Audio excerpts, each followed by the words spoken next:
Crystal glasses clinked on mahogany tables as laughter echoed through the officers' club. "Are you serious, ma'am?" Colonel Marcus Kane leaned forward in his leather chair. His blue eyes sparkled with cruel amusement as he watched the 68-year-old woman standing alone before his desk, surrounded by a dozen senior officers and elite Navy SEALs. Dorothy Washington maintained the perfect military posture her late husband had taught her. Her small fists clenched at her sides, she held a yellowed envelope tightly. Sergeant Major William Washington's Medal of Honor hung silently on her thin chest, a painful reminder of why she was there at that humiliating moment, facing men who looked at her as if she were an unwanted insect. "Sir, I would like to request permission to use the firing range today," Dorothy repeated in a steady voice, although her hands trembled imperceptibly. "It is the 5th anniversary of my husband's death in combat. I would like to honor him by practicing shooting as he taught me before he left for his last mission." Kane burst out laughing even louder. He slammed his hand on the table so hard that the other officers' whiskey glasses swayed dangerously. "Did you hear that? Granny thinks she can shoot. What's next? She'll want to fly our fighter jets too." The other officers around them began to laugh as well. Some whispered poisonous comments that Dorothy pretended not to hear. "Old women should be knitting socks," muttered Major Thompson. "Old women belong in the home, not messing with guns," added Captain Rodriguez. This provoked a new wave of cruel laughter. What Colonel Kane didn't know, and Dorothy kept as her most precious secret, was that William Washington hadn't been an ordinary soldier for 15 consecutive years. Every afternoon after work, every Saturday and Sunday, Dorothy had trained tirelessly with a man who secretly held the unofficial record for best marksman in Navy SEAL history. Records that were whispered only among the most experienced soldiers, but never officially recognized. 5 years ago, when the tears were still fresh and the pain of loss pierced her chest like a hot knife, Dorothy had made a promise whispered at the grave covered by the American flag. A promise no one else had heard, but one she carried like a burning flame inside her heart, fueling every day of secret training she had undertaken since then. "Listen here, lady," Kane said, standing up and walking around the table with deliberately intimidating steps. His imposing figure cast a shadow over Dorothy. "This is no place for old ladies playing soldier. Guns aren't toys, and our shooting range isn't an amusement park. Go home, watch some soap operas, and let the adults take care of serious matters." The humiliation burned Dorothy's cheeks like hot iron. But she took a deep breath, feeling something familiar grow inside her. Not pure anger, but something much more powerful and controlled. The same icy calm her husband had taught her to cultivate when the world tried to diminish her. When doctors doubted her intelligence, when neighbors mocked her determination. "With all due respect, sir," she replied, her voice carrying a strange serenity that made some of the officers stop laughing momentarily. "I have all the necessary documentation. Proper supervision, approved by the Military Family Affairs Department. Security requirements have been met. My request is within base regulations." Major Peterson, sitting to Kane's right, nearly choked on his whiskey. "Granny knows the regulations. How cute." More laughter echoed through the room, but this time some of the officers seemed slightly uncomfortable with the cruelty of the moment. It was then that Dorothy's eyes met Kane's for the first time with full intensity. Something in that look made his arrogant smile falter for a split second. There was something there. A silent determination. A contained strength that seemed too big to fit in the body of a 68-year-old woman. It was the same look that war veterans carried. A serenity that only exists in those who have faced much worse storms and lived to tell the story. Kane shook his head with theatrical disdain. "Stubborn woman. Very well. Since you insist so much, how about we do a little test? If you can hit at least 3 out of 10 targets at 50 meters, I'll personally sign your authorization. But when you fail miserably, I want you to promise never to bother important men with these childish fantasies again." Dorothy felt something ignite inside her chest, but she kept her face impassive. "I accept your proposal, sir." There, before all the looks of contempt and mockery, she stood firm like someone who held a secret too powerful to be revealed before the right time. What those men didn't know was that Dorothy Washington wasn't there just to honor her husband. She was there to fulfill a promise that would turn the most painful humiliation of her life into the most epic demonstration that military base would ever witness. If this story of courage and determination is touching your heart, Get ready to discover how a simple 68-year-old woman was about to rewrite the record books and humiliate some of the most arrogant military men the U.S. Army has ever produced. Kane's predatory smile widened like a shark that smells blood in the water. Perfect. Let everyone witness this lesson in knowing your place. He gestured theatrically to the other officers. Gentlemen, let's head to the shooting range to watch a child learn about reality. Major Thompson stood up, rubbing his hands together with cruel anticipation. This is going to be better than a movie. Grandma's going to run out crying before she can even hold the gun right. The other officers laughed like hyenas, already imagining the public humiliation that was to come. As they walked through the corridors of the base, Dorothy stayed a few steps behind the group. She listened to every poisonous comment they made without bothering to lower her voice. "I bet she faints at the first shot," whispered Captain Williams. "Or she'll start crying for her mommy." What none of them knew was that Dorothy had been at that same shooting range hundreds of times. 4 or 5 years since her husband's death, she had come secretly every Saturday morning at 5:30, when the base was still asleep. The maintenance soldier, a war veteran who had served with William Washington, silently opened the gate for her. It was an unspoken agreement between people who understood the true meaning of honoring the dead. Arriving at the shooting range, Kane pointed to a table where several standard-issue guns were laid out. "Choose your tool of humiliation, ma'am. I recommend the lightest one. Maybe you'll at least be able to hold it without dropping it." Dorothy walked to the table with the same calm she had shown at the officers' club. Her fingers ran over the available weapons before settling on a Glock 19 pistol. It was the exact same model her husband had used to teach her the basics of shooting when she was only 25. "Interesting choice," Kane commented with feigned interest. "At least you have good taste in failing with style." More laughter echoed through the group, but some soldiers who had gathered to watch the show seemed less convinced of the amusement. Sergeant Rodriguez, the base's shooting instructor, approached with an uncomfortable expression. He had served with William Washington and knew the man's legendary reputation. "Colonel, perhaps we should consider additional supervision for the minor." "Bullshit," Kane cut him off abruptly. "You want to play soldier, then learn how real soldiers do it. No frills, no hand-holding." His voice carried a cruelty that made even some of his own subordinates frown. Dorothy checked her weapon with such fluid professional movements that Rodriguez blinked twice. She ejected the magazine, checked the chamber, tested the trigger. Each movement was executed with the automatic precision of someone who had performed that routine thousands of times. "Well, well," Kane murmured, his amusement growing. "Looks like Daddy taught you a few basic tricks before." "Well, before he was no longer around to protect you." The cruel comment about William's death made Dorothy's blood boil, but she kept her expression impassive. Then something unexpected happened. Dorothy closed her eyes for a few seconds. When she reopened them, everyone present could see a subtle but profound transformation. The nervous 68-year-old woman had disappeared, replaced by something much more focused and dangerous. "Ready when you give the signal," Dorothy said, her voice carrying an icy confidence that made some of the veterans present look at each other with recognition. It was the same tone experienced soldiers used moments before carrying out impossible missions. Kane stood behind her with his arms crossed. He was surrounded by his officers who whispered bets about how many shots she would miss. "All right, ma'am. 10 shots. Target 50 yards away. Remember, you only need to hit 3 to win our little bet. Should be easy for someone with your family training." What those arrogant men didn't know was that William Washington hadn't just been a good shot. He had been the unofficial instructor of the best snipers on the base. The man other soldiers sought out when they needed to improve their skills for life-or-death missions. And Dorothy had absorbed every lesson, every technique, every secret he had learned in 2 decades of military service. More importantly, they didn't know about the 7,400 hours Dorothy had spent training over the past 5 years. Every Saturday morning, every holiday, every free moment she had. All dedicated to honoring her husband's memory by becoming something he would be proud to see. When Dorothy took her shooting position, something in the atmosphere changed. The wind seemed to die. The laughter ceased momentarily. Even Kane felt a strange chill run down his spine, as if he were about to witness something that would change his understanding of many things.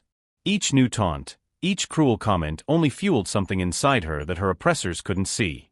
a silent force being strengthened by the very injustice they sought to impose. What those privileged men didn't know was that every act of contempt was writing their own sentence of humiliation. And Dorothy Washington was about to become the executor of that long-overdue justice.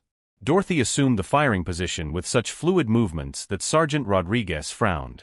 There was something deeply familiar about that stance. The feet positioned with military precision, the shoulders aligned, the breath controlled. It was like watching a ghost from the past take shape before his eyes. "What are you waiting for, lady?" Kane taunted, his voice echoing across the field like a tuning horn. "Maybe you need some help holding the gun? Or do you want someone to point the target at you?"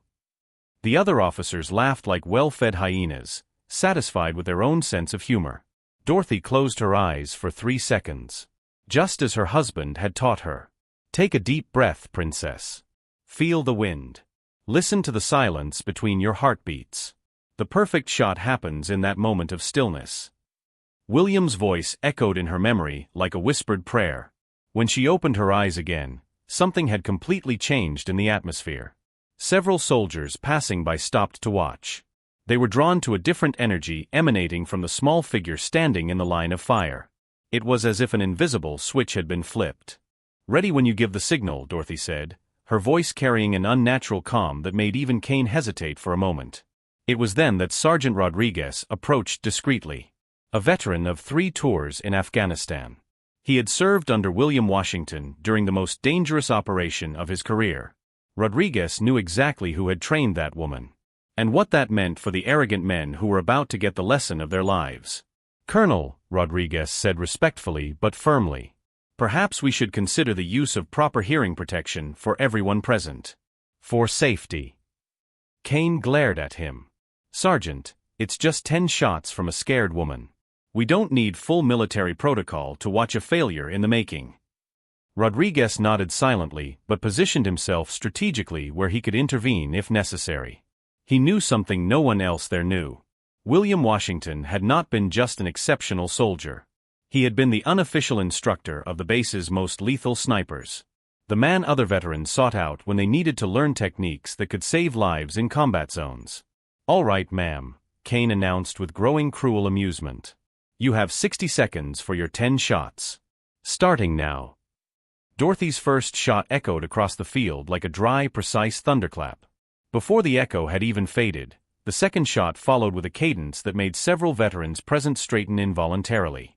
It was the rhythm of someone who had fired thousands of times. Not hundreds. Through his binoculars, Rodriguez watched the target with growing admiration and terror. "My God," he whispered to himself. "She's better than her husband." Kane was still laughing when the third shot echoed, but his laughter began to sound forced. There was something about the precision of those shots that didn't match his expectations of public humiliation. "At least she's fast," Major Thompson commented, trying to keep the mockery out of his voice. "Maybe she wants to get the embarrassment over with." What they didn't know was that Dorothy had spent the last 5 years not only practicing shooting, but studying every movement, every breath, every heartbeat her husband had taught her. For 1,825 consecutive days, she had woken up at 5 in the morning to practice at a makeshift range behind her house, using paper targets taped to trees. More importantly, they didn't know about the 2,300 hours of mental training Dorothy had developed. Concentration techniques that allowed her to completely block out external distractions and enter a state of focus that trained soldiers took years to achieve. The 4th, 5th, and 6th shots followed with a mechanical precision that began to cause uneasy whispers among the observers. Even the officers who had mocked her began to exchange nervous glances. "It's taking too long to verify the target," muttered Captain Williams, his previous confidence beginning to waver. Rodriguez knew exactly why no one was rushing to check the first results. Some of the veterans present had already recognized the sound. That distinctive metallic ping that only happens when a bullet hits the exact center of a metal target. Dorothy continued firing with unnatural calm. Each shot followed the previous one with perfectly timed intervals. There was no rush, no anxiety. Just the systematic execution of a skill that had been forged through years of silent dedication. The 7th shot made Kane stop laughing completely. The 8th made several officers stop whispering. The 9th created an absolute silence that spread across the field like an invisible wave. As Dorothy prepared for the 10th and final shot, something extraordinary happened. Instead of aiming directly at the target, she adjusted her position slightly. She compensated for a gust of wind that no one else had noticed. It was the kind of instinctive adjustment that only truly exceptional shooters made automatically. The last shot echoed across the field with a finality that seemed to announce that something important had just happened. Dorothy lowered her gun with fluid movements. She engaged the safety catch and turned to face Kane directly. 10 clean shots as requested, sir, she said with perfect military formality. For the first time since he had arrived at the shooting range, Kane looked genuinely uncertain about what he had just witnessed. There was something about Dorothy's calm confidence that didn't fit with the humiliation he had so carefully planned. Rodriguez approached with high-powered binoculars. He prepared to confirm what everyone already suspected, but no one wanted to admit out loud. The veteran had seen many exceptional marksmen throughout his career, but he had never witnessed anything that challenged his own expectations of what was humanly possible. What those arrogant men didn't know was that Dorothy Washington hadn't come just to fulfill a humiliating agreement. She had come to prove that some legacies are greater than the people who try to diminish them, and that true strength often grows in places where others see only apparent weakness. When Rodriguez focused his binoculars on the target 50 meters away, his face paled in a way that made even Kane feel a strange chill run down his spine. It was as if the veteran had just witnessed something that defied his understanding of the limits of human ability. The silence that followed Dorothy's last shot was so deep that everyone could hear the wind whispering through the flags at the base. Rodriguez kept his binoculars focused on the target, his expression gradually changing from professional curiosity to utter disbelief, then to something that looked almost like reverence. "Sergeant Rodriguez," Kane said in a forced casual voice that carried a note of growing anxiety. "What's the result? I'm sure we can start preparing the lesson on reality for our young friend here." Rodriguez slowly lowered his binoculars, his face as pale as a sheet. For a few seconds, he simply stared at Dorothy with an expression that was a mixture of admiration and terror. "Colonel," his voice came out as if the words refused to leave his throat. I need you to check for yourself." Kane's confidence faltered for the first time. "What do you mean, check for yourself? How many did she get? 5, 6. His voice carried the barely concealed desperation of someone who feels the ground beginning to crumble beneath his feet. "Sir," Rodriguez held out the binoculars with slightly trembling hands. "All 10 shots, they." He paused, shaking his head as if he couldn't believe what he had seen. "Colonel, you'd better check for yourself." Kane grabbed the binoculars roughly, his hands suddenly unsteady. When he focused on the target 50 meters away, his arrogant expression collapsed like a house of cards in a storm. What he saw defied not only his expectations, but his understanding of the limits of human ability. All 10 shots had not only hit the center of the target, but had created such a tight cluster that it looked like a single slightly enlarged hole. It was the kind of accuracy that professional snipers fought years to achieve. Executed by a 68-year-old woman as if it were the most natural thing in the world. "That's impossible," Kane muttered, checking and rechecking the target through the lenses. "It has to be some kind of trick. Faulty equipment. Something." Dorothy remained silent, watching the disintegration of the arrogance that had plagued her just minutes before. There was no cruel triumph in her expression. Only the quiet dignity of someone who had done exactly what she had promised to do. Major Thompson stepped forward, snatched the binoculars from Kane's trembling hands, and checked for himself. His reaction was even more dramatic. He recoiled as if he had been physically punched. "My God, that grouping is better than anything I've seen in 20 years of military service." One by one, all the officers checked the target. One by one, their confident expressions turned to silent shock. Captain Williams, who had mocked the idea of an elderly lady being there, was completely speechless in the face of the irrefutable proof of the competence he had underestimated. It was then that Rodriguez made a decision that would change everything forever. He approached Dorothy with reverential respect and said loudly enough for everyone to hear, "Mrs. Washington, your husband would be the proudest man on the planet right now. This demonstration not only honors his memory, but sets a new standard of excellence for this entire military base." The words hit Kane like bullets. Suddenly, the implications of the entire situation crystallized in his mind. He had publicly humiliated and mocked the widow of a war hero killed in combat. A woman who possessed skills that surpassed those of anyone under his command. Worse still, he had done so in front of witnesses. Soldiers who were already whispering among themselves, some taking discreet photos with their cell phones. The story would spread throughout the base before the end of the day. And beyond. The colonel who mocked a grieving widow and was humiliated by her exceptional competence. How? Kane finally managed to articulate, his voice sounding strange and distant. How can a lady shoot like that? Dorothy looked at him directly for the first time since she had arrived at the shooting range. My husband taught me that respect is earned through actions, not words. He taught me that when someone doubts you based solely on prejudice, the best response is to demonstrate exactly what you are capable of. The devastating simplicity of her response struck everyone present like a bolt of lightning. Here was a 68-year-old woman offering a lesson in dignity and competence to senior officers who were supposed to be her role models. Rodriguez stepped closer. Mrs. Washington, your husband mentioned that you had natural talents, but he never specified.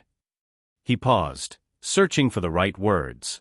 Would you be interested in demonstrating your skills at longer ranges? Dorothy's eyes lit up with genuine interest. What distance do you have in mind, Sergeant? 100 yards. 200, whatever's within your comfort zone. Kane watched this interaction with growing horror. He realized that his humiliation was only just beginning. The woman he had tried to break publicly was about to demonstrate skills that would make his own military competence look amateurish. More soldiers had joined the group, drawn by the whispers spreading through the base like wildfire. Some veterans approached with expressions of genuine respect, recognizing something special in what they were witnessing.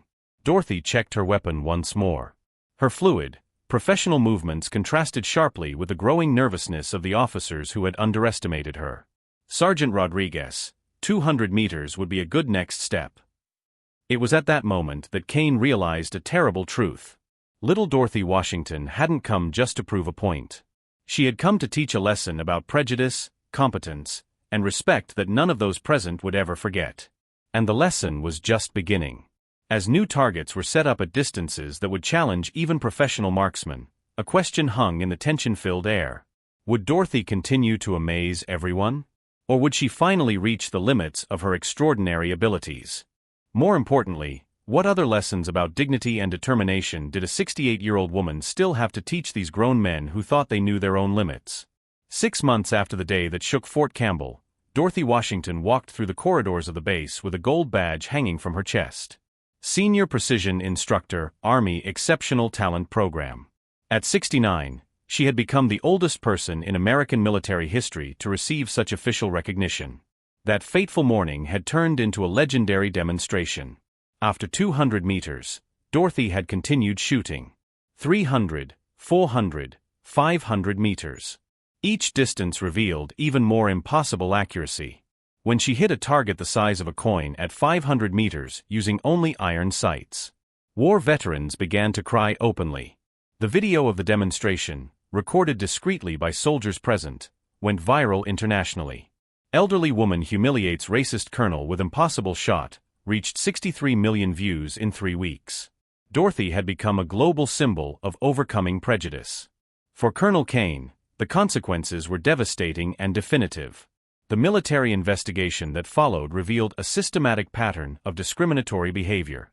Dozens of military families came forward with similar accounts of humiliation and prejudice. Photographs of him mocking Dorothy circulated on military social media. They were accompanied by captions such as "The man who underestimated a legend." Kane was formally demoted and transferred to an isolated base in Alaska. He was assigned to basic administrative duties. His military retirement, planned with full honors, turned into a quiet and embarrassing exit. Even more humiliating, he now worked under the supervision of Black and Hispanic officers who knew his story all too well. Major Thompson and Captain Williams faced official reprimands. They were required to participate in intensive training on diversity and respect. Their military careers never fully recovered from the stain of having participated in the public humiliation of a widow. Dorothy, on the other hand, flourished in ways no one could have predicted. The Pentagon created a special program allowing her to combine civilian life with advanced military training. Elite universities competed for her participation in speaker programs with full scholarships. Military equipment companies wanted to sponsor her development. More importantly, she had inspired an entire generation. Elderly people from marginalized communities sent letters telling how Dorothy's story had motivated them to pursue dreams that had seemed impossible. Black women, in particular, saw her as proof that competence and determination were more powerful than prejudice. Rodriguez, promoted to sergeant major for his exemplary conduct during the incident, became Dorothy's official mentor. "Your husband would be bursting with pride," he said one afternoon, watching Dorothy train new recruits who listened to her with absolute reverence. "But I think he would be even prouder of the woman of character you are becoming." The shooting range where it all began was renamed the William Washington Shooting Range, in honor of Dorothy's husband. A bronze plaque told the story of that transformative day, serving as a permanent reminder that excellence can emerge from the most unexpected places. Dorothy still visited her husband's grave every Saturday. But now she no longer cried. Instead, she told him about her new records, her accomplishments, and the prejudices she had broken down during the week. "I did it, honey," she always whispered at the end. "I showed them what we're capable of." The entire base had changed. Zero-tolerance policies for discrimination were implemented. Talent identification programs in underserved communities became a priority. Dorothy's story was told at every leadership training session, as an example of how prejudice can blind people to extraordinary potential. Most ironic of all, Kane had unwittingly created the exact opposite of what he intended. Instead of humiliating Dorothy, he had given her the perfect platform to shine in front of witnesses who would never forget what they saw. His attempt to diminish her had become the catalyst for the greatest transformation in the history of the base. In a television interview 6 months later, Dorothy was asked if she held a grudge against Colonel Kane. Her response revealed wisdom far beyond her years. "He gave me the greatest gift possible, the opportunity to prove him wrong about me. Sometimes our greatest opponents end up being our best teachers, even if they don't mean to be." Dorothy Washington had learned the most valuable lesson of all. The best revenge is not to destroy those who tried to diminish you, but to grow so much that your achievements become impossible to ignore. She turned humiliation into motivation, prejudice into fuel, and underestimation into overdetermination. The woman who walked into the officers' club asking permission to honor her husband had become a force of nature. She rewrote the rules about human potential, prejudice, and the transformative power of never underestimating someone based solely on appearances. If this story of determination and justice touched your heart, subscribe to the channel to discover more inspiring stories of people who turned their greatest humiliations into the most epic victories of their lives.